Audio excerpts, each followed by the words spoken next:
sometimes when we are under the pump and we're really under those pressure moments, we can end up making maybe, poor decisions, or where our emotions are taking over and too much. And we know farmers have said to us that's their higher risk, of having accidents and injury. What techniques have you learned, or habits have you got that help you calm yourself and keep yourself in that performing space? Yeah, I think you're spot on. I think it is normal to feel those things. And what I try to do is I try to stick to my routine. So, for example, had some trouble when I was younger with my ankles, being a bit taller and playing basketball and the complications that come with that.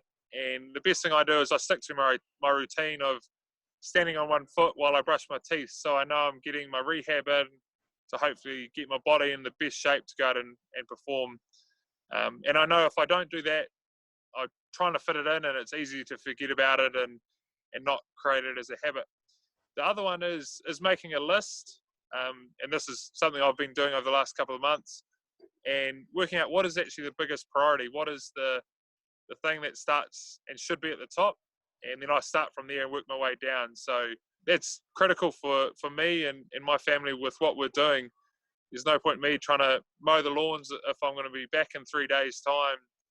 Yeah, they might be a bit longer and the place might look a bit scruffy versus packing my bag to make sure I don't forget a mouth guard or rugby boots going to a game. And Sam, I mean, I'm always interested in kickers, in sport, rugby, who, take because you think, under pressure, those are big pressure moments, aren't they? And you look at some of the rituals or the habits, around breathing, visualising.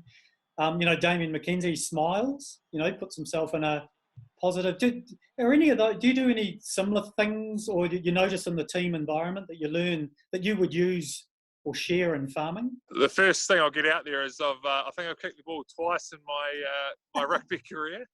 And one was a little grubber against South Africa, and Julian Seville almost got it and would have scored, but it just went out. So I have a wee plug there.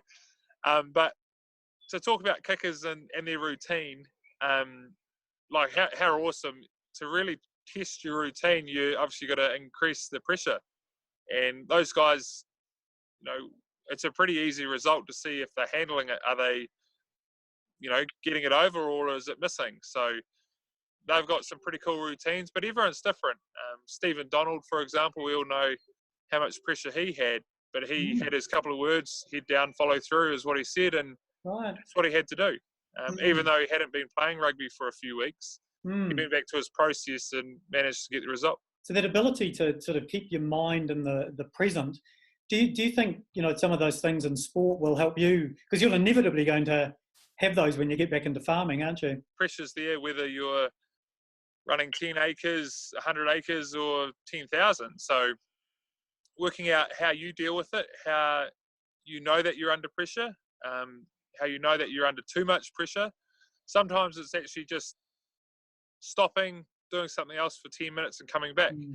I know the challenge I'm going to have is, yes, rugby's a full-time job, but the really high pressure environment is 80 minutes of a game. But then you also get the half time to potentially stop, sort some things out and go back out there. So that's going to be my challenge when going into farming is the game potentially could go on as long as, or forever, rather than taking time to stop, address it, see what we're doing well, see what we can improve and make changes there. So that's something that I think we're going to try to do is make sure when we have an afternoon off, a day off, reassess where we're at and see how we're going, what we can do better and what we can improve. And if not, maybe have to upskill and work out how to do it.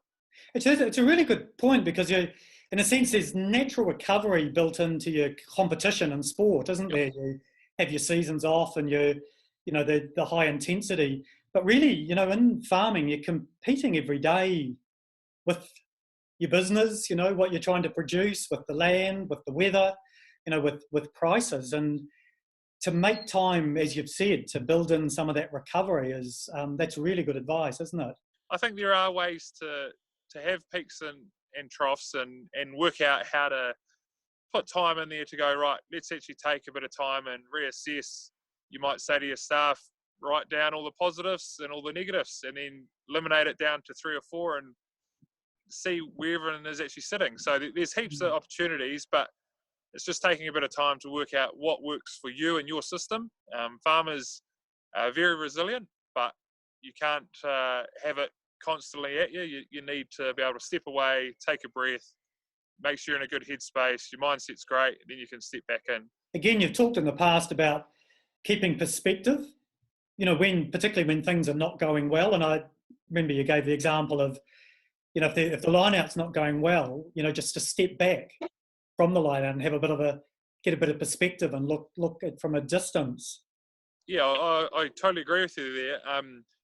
For us, we live in Christchurch, but we've got a farm in Hawke's Bay, and there's a lot of things to be done, a lot of fencing and infrastructure that's pretty shoddy at the moment. But it's amazing for us. We're not there every day, so every time we go up, have a look around, we can see the improvement.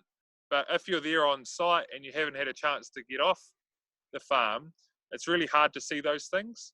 So something that I've tried to do and to help the guys out that are up there is actually say, you're doing a good job.